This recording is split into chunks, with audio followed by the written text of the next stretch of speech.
میں لے لینا ہے۔ السلام علیکم friends, welcome back to my channel. امید کرتی ہوں آپ سب خیریت سے ہوں گے۔ آج کی میں اپنی اس ویڈیو میں آپ سب کے لیے 9th کلاس کی انگلش اس کا first chapter the saviour of mankind کی ٹرانسلیشن لے کے آئی ہوں۔ تو چلیے ویڈیو کو سٹارٹ کرتے ہیں۔ سب سے پہلا پیراگراف ہے Arabia is the land of unparalleled charm and beauty, with its trackless deserts of sand dunes in the dazzling rays of the tropical sun.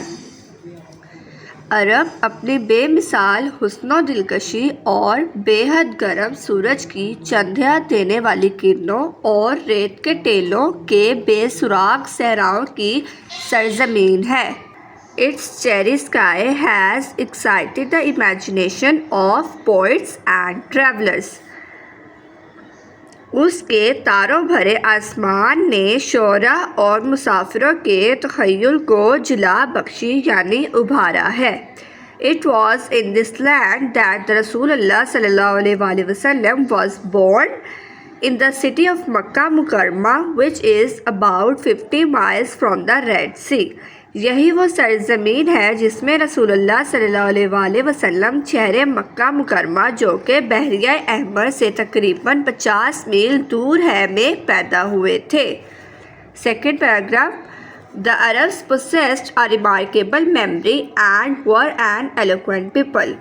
عرب کے لوگ ایک غیر معمولی یعنی کہ شاندار حافظے کے مالک تھے اور ایک فصیح و بلیغ قوم تھے۔ Their eloquence and memory found expression in their poetry. ان کی فصاحت و بلاغت اور حافظے کا اظہار ان کی شاعری میں پایا جاتا تھا۔ Every year a fair was held for poetical competitions at Ukaz. ہر سال اکاز کے مقام پر شاعری کے مقابلوں کے لیے ایک میلہ لگتا تھا۔ It is narrated that Hamad said to خلیفہ ولید بن یزید، کہا جاتا ہے کہ حماد نے خلیفہ ولید بن یزید سے کہا I can recite to you for each letter of the alphabet. میں آپ کو حروف تہجی کے ہر ایک حرف کے لیے 100 long poems without taking into account short pieces. چھوٹی نظموں کو شمار کیے بغیر 100 طویل نظمیں and all of that was composed exclusively by poets before the promulgation of Islam. اور وہ سب جو شعراء نے اسلام کے اعلان سے پہلے خصوصی طور پر لکھی زبانی سنا سکتا ہوں۔ It is no wonder that Allah subhanahu wa ta'ala chose the Arabic language for his final dispensation and the preservation of his word.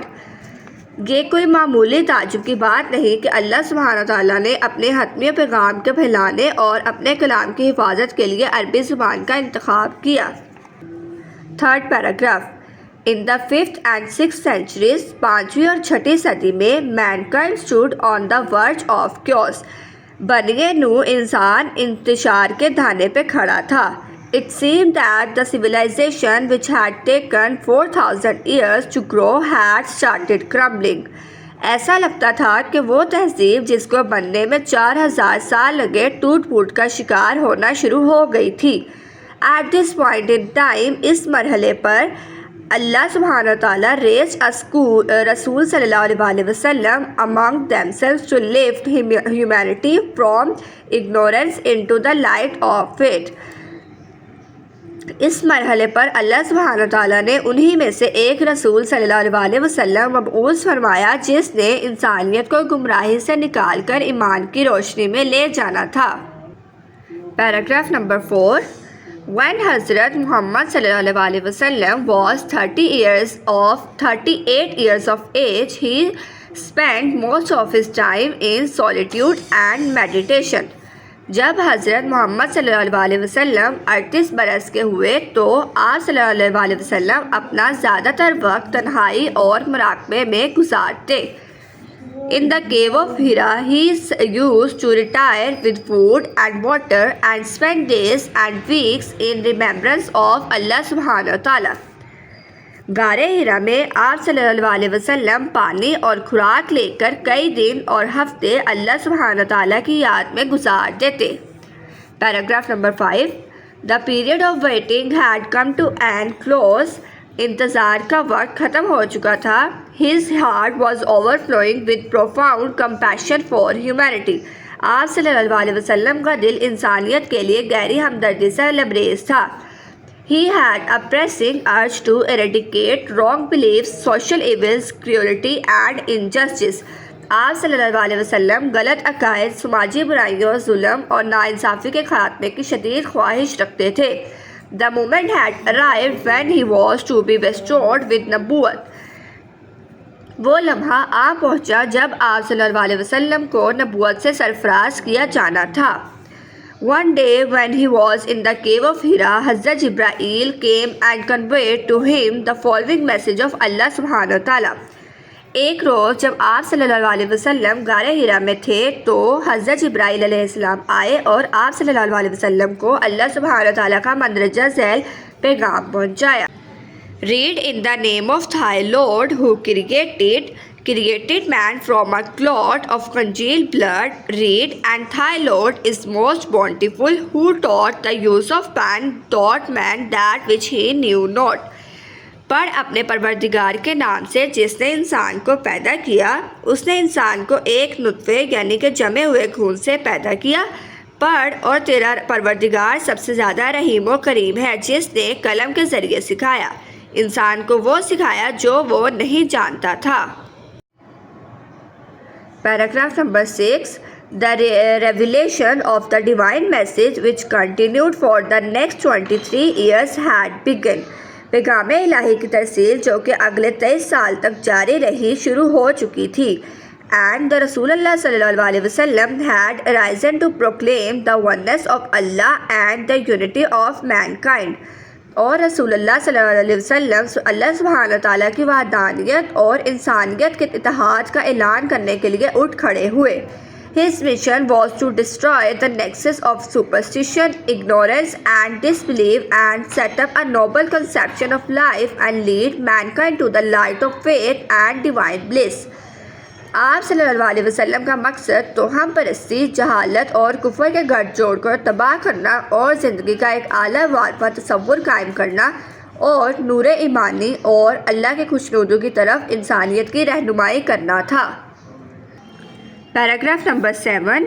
Since this belief was threatening their dominance in the society, the pagan Arabs started to mount pressure on the Rasulullah sallallahu alaihi wasallam and his followers. چونکہ یہ عقیدہ معاشرے میں ان کے غلبے کے لیے خطرہ بن رہا تھا، اس لیے کافر عربوں نے رسول اللہ صلی اللہ علیہ وسلم اور آپ صلی اللہ علیہ وسلم کے پیروکاروں پر دباؤ ڈالنا شروع کر دیا. They wanted them to renounce their cause and take to idol worshipping. وہ انہیں ان کے مقصد سے ہٹانا اور انہیں بت پرستی کی طرف لے جانا چاہتے تھے. On an occasion, they sent a delegation to the Rasulullah's kind and caring uncle حضرت ابو طالب. ایک موقع پر انہوں نے رسول اللہ صلی اللہ علیہ وسلم کے مہربان اور شفیق چچا حضرت ابو طالب کی طرف ایک وفد بھیجا. They told him either to restrain the Rasulullah sallallahu alaihi wasallam from preaching Allah's message or face their enmity. انہوں نے آپ سے کہا کہ وہ رسول اللہ صلی اللہ علیہ وسلم کو اللہ سبحانہ تعالیٰ کے پیغام کی تبلیغ سے روکے یا ان کی دشمنی کا سامنا کرے. Finding himself in a dilemma, he sent for his nephew and explained to him the situation. ایسی مشکل صورتحال میں آپ نے اپنے بھتیجے کو بلا بھیجا اور ان سے صورتحال کی وضاحت کی. The رسول اللہ صلی اللہ علیہ وسلم responded with these memorable words. رسول اللہ صلی اللہ علیہ وسلم نے ان یادگار الفاظ میں جواب دیا: My dear uncle, if they put the sun in my right hand and the moon in my left, even then I shall not abandon the proclamation of the oneness of Allah. I shall set up the true faith upon the earth or perish in the attempt. میرے پیارے چچا، وہ میرے دائیں ہاتھ پر سورج اور بائیں ہاتھ پر چاند رکھ دیں گے تو بھی میں اللہ کی وحدانیت کی تبلیغ نہیں چھوڑوں گا. میں روئے زمین پر یہ سچا عقیدہ قائم کروں گا یا اس کوشش میں فنا ہو جاؤں گا. Paragraph number 8. The Rasulullah sallallahu alaihi wasallam uncle was so much impressed with his nephew's firm determination that he replied. رسول اللہ صلی اللہ علیہ وسلم کے چچا اپنے بھتیجا کے پختہ ارادے سے اس قدر متاثر ہوئے کہ انہوں نے جواب دیا, "Son of my brother, go thy way, none will dare to touch thee. I shall never forsake thee." میرے بھائی کے بیٹے, اپنے راستے پر چلتے جاؤ, کوئی تمہیں چھونے کی جرت نہیں کرے گا, میں تمہیں کبھی تنہا نہیں چھوڑوں گا. Paragraph number 9. And رسول اللہ صلی اللہ علیہ وسلم did go the way اللہ سبحانہ وتعالیٰ had chosen for him. اور رسول اللہ صلی اللہ علیہ وسلم نے وہی راستہ اختیار کیا جس کا انتخاب اللہ سبحانہ وتعالیٰ نے ان کے لیے کیا تھا. Imbued with divine guidance and firm resolve, the Rasulullah sallallahu alaihi wasallam encountered all the challenges with great and dignity. ہدایت الہی اور پختہ ایمان سے سرشار رسول اللہ صلی اللہ علیہ وسلم نے شان اور وقار کے ساتھ تمام مشکلات کا سامنا کیا. In no time he elevated man to the highest possible level in both spiritual and worldly domains. بہت کم وقت میں آپ صلی اللہ علیہ وسلم نے انسان کو روحانی اور دنیاوی دونوں میدانوں میں انتہائی ممکنہ سطح تک سر بلند کیا. He was also a driving force behind the Arab conquest which have created an everlasting impression on human history. آپ صلی اللہ علیہ وسلم عرب فتوحات کے پیچھے ایک متحرک طاقت بھی تھے جنہوں نے انسانی طریق پر دائمی نقوش چھوڑے ہیں. No wonder he is universally acknowledged as the most influential figure in history. کوئی تعجب نہیں کہ آپ صلی اللہ علیہ وسلم کو تاریخ عالم میں سب سے زیادہ بااثر شخصیت کے طور پر تسلیم کیا جاتا ہے.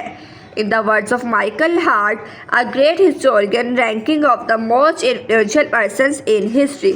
ایک عظیم مورخ مائیکل ہارٹ کے الفاظ میں تاریخ میں سب سے زیادہ بااثر شخصیت کی درجہ بندی. Paragraph number 9. Muhammad sallallahu alaihi wasallam, however, was responsible for both the theology of Islam and its main ethical and moral principles. تاہم محمد صلی اللہ علیہ وسلم دونوں اسلام کے عقائد اور اس کے بنیادی اخلاقی اور تعمیر سیرت کے اصولوں کے ذمہ دار تھے. In addition, he played the key role in proselytizing the new faith and in establishing the religious practices. علاوہ ازیں آپ صلی اللہ علیہ وسلم نے نئے عقیدے کی تبلیغ اور مذہبی رسومات کے قیام میں ایک اہم کردار ادا کیا. In fact, as the driving force behind the Arab conquest, he may well rank as the most influential political leader of all the time. دراصل عرب فتوحات کے پیچھے متحرک طاقت کے طور پر آپ صلی اللہ علیہ وسلم کو ہر دور کے انتہائی بااثر سیاسی رہنما کا درجہ دیا جا سکتا ہے. The Arab conquest of the 7th century have continued to play an important role in human history down to the present day. 7ویں صدی کے عرب فتوحات نے انسانی تاریخ میں آج تک اہم کردار ادا کیا ہے. Paragraph number 10. Such a thorough transformation of man and society owes to the Rasulullah sallallahu alaihi wasallam deep faith to Allah subhanahu wa ta'ala, to his love for humanity and to the nobility of his character. انسان اور معاشرے کی ایسی مکمل تبدیلی رسول اللہ صلی اللہ علیہ وسلم کے اللہ سبحانہ وتعالیٰ پر گہرے ایمان، آپ کی انسانیت سے محبت اور آپ صلی اللہ علیہ وسلم کے کردار کی شرافت کی مرہون منت ہے. Indeed, his life is a perfect model to follow. Hazrat Qatada reported, "I said to Hazrat Aisha, O mother of the believers, tell me about the character of the Rasulullah sallallahu alaihi wasallam." دراصل آپ کی زندگی ایک کامل نمونہ ہدایت ہے. حضرت قتادہ رضی اللہ تعالیٰ عنہ سے روایت ہے، میں نے حضرت عائشہ سے کہا، اے ام المومنین، مجھے رسول اللہ صلی اللہ علیہ وسلم کے اخلاق کے بارے میں بتائیے. حضرت عائشہ said, "Have you not read the Quran?" حضرت عائشہ نے فرمایا، کیا آپ نے قرآن نہیں پڑھا ہے؟ I said, "Of course." میں نے کہا، بے شک. حضرت عائشہ said, حضرت عائشہ نے فرمایا، "His morals and characters are an embodiment of the Holy Quran." آپ صلی اللہ علیہ وسلم کے اخلاق اور کردار قرآن کا عملی مجسمہ ہے. The final word about the savior of mankind in the Holy Quran is. قرآن کے الفاظ میں انسانیت کے اس نجات دہندہ کے بارے میں حتمی بات اس طرح بیان ہے، او نبی، surely we have sent you as a witness and as a bearer of good news and as a warner and as of one inviting to Allah by his permission and as a light-giving torch. نبی صلی اللہ علیہ وسلم یقیناً ہم نے آپ کو گواہی دینے والا، خوشخبری سنانے والا، ڈرانے والا بنا کر بھیجا ہے، اور جو اللہ کے حکم سے اس کی طرف دعوت دینے والا اور روشن چراغ بنا کر بھیجا ہے۔